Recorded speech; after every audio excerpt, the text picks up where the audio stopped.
दिन भर बस दोस्तों के साथ इधर उधर घूमना, बेकार की गप्पे करना, खाते रहना और आराम करना। इसके अलावा कोई और काम नहीं करते थे वो चारों। किसान और उसकी पत्नी को अपने बच्चों की बहुत चिंता रहती थी। सुनती हो, मुझे बच्चों की बहुत चिंता होती है।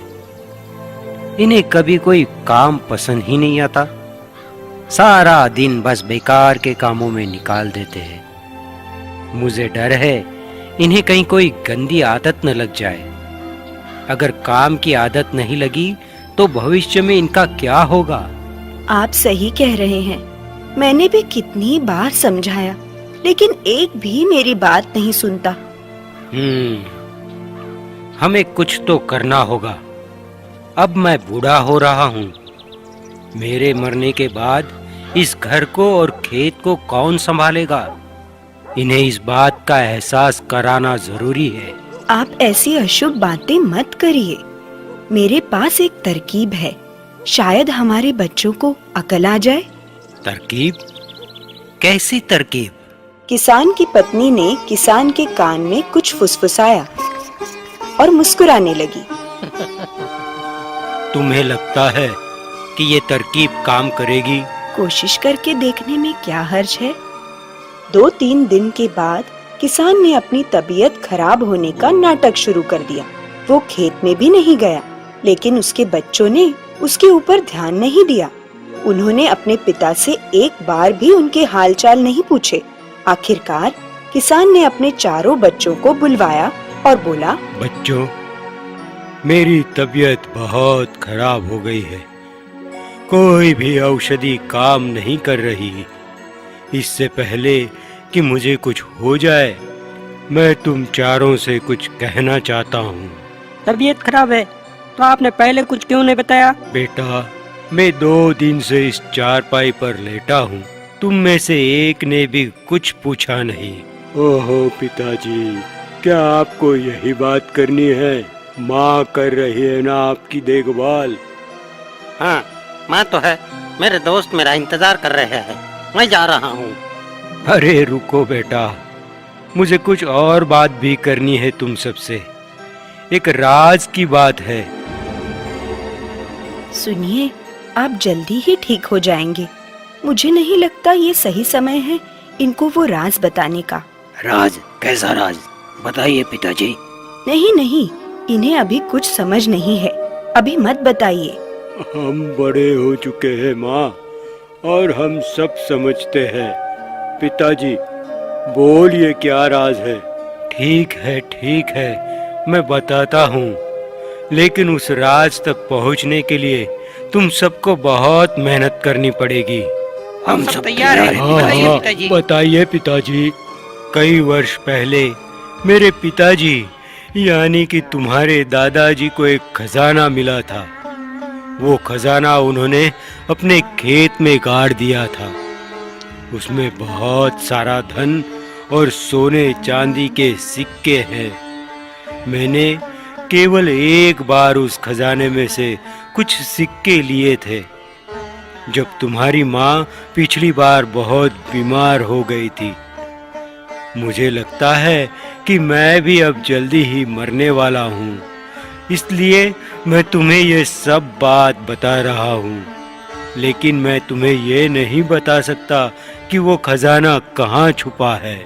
खजाने का नाम सुनते ही चारों बेटों की आंखों में चमक आ गई थी। वो सभी किसान की बातें बहुत ध्यान से सुन रहे थे। लेकिन आप हमें क्यों नहीं बता सकते कि वो खजाना कहाँ छुपा हुआ है? इससे हमारे लिए वो खजाना निकालना आसान हो जाएगा पिताजी। नहीं बेटा, वो खजाना उसे ही फलेगा जो उसे खुद ढूंढने की मेहनत करेगा। नहीं तो उसका तुम्हें कोई लाभ नहीं होगा। अच्छा, ऐसी बात है तो आप हमें मत बताइए। हम खुद उस खजाने को ढूंढेंगे। हम कल से ही खेत जाकर उसे खोदना शुरू कर देंगे। अगले दिन सुबह होते ही चारों बेटे खुदाई का सारा सामान लेकर खेत की ओर निकल पड़े। उन्होंने खेत को खोदना शुरू कर दिया। 2 दिन तक खेत जोतने के बाद भी उन्हें कुछ नहीं मिला। दूसरे दिन थक हार कर सब वापस आए तो अपने माता पिता से बोले, हम 2 दिन से खेत खोद रहे हैं, अब तक कुछ नहीं मिला। मेहनत जारी रखो बच्चों। मैंने बताया था ना कि मेहनत बहुत करनी होगी। तुम्हें वो खजाना जरूर मिलेगा। हिम्मत मत हारो। मेरे पास एक सुझाव है। क्यों ना खेत का 1/4 हिस्सा ही पहले खोदा जाए और बाकी के खेत में, क्योंकि तुमने सबने इतनी मेहनत की है, तो उसमें बीज बो दो और उसे सींच भी देना। जब तक खजाना मिलेगा तब तक कुछ फसल भी उगाएगी। वैसे भी बीमारी की वजह से तुम्हारे पिताजी खेत पर नहीं जा पा रहे हैं और कुछ ही दिनों में घर का सारा राशन भी खत्म हो जाएगा। माँ की बात सुनकर बेटे पहले तो हिचकिचाए, लेकिन फिर मान गए। खजाने के लिए उन्हें कुछ भी मंजूर था। अगले दिन 1/4 खेत छोड़कर बाकी की जमीन पर उन्होंने बीज बो दिए और सिंचाई कर दी। हर दिन वो खेत का 1/4 हिस्सा खोदते और बाकी की जमीन की सिंचाई करते रहते। 1 महीना बीत गया। अब तक बच्चों को हर दिन खेत पर जाने की आदत हो गई। उनके बीज भी अब कुछ बड़े हो गए थे। अपनी मेहनत से बड़े हुए उन पौधों को देखकर उन्हें बहुत खुशी हुई।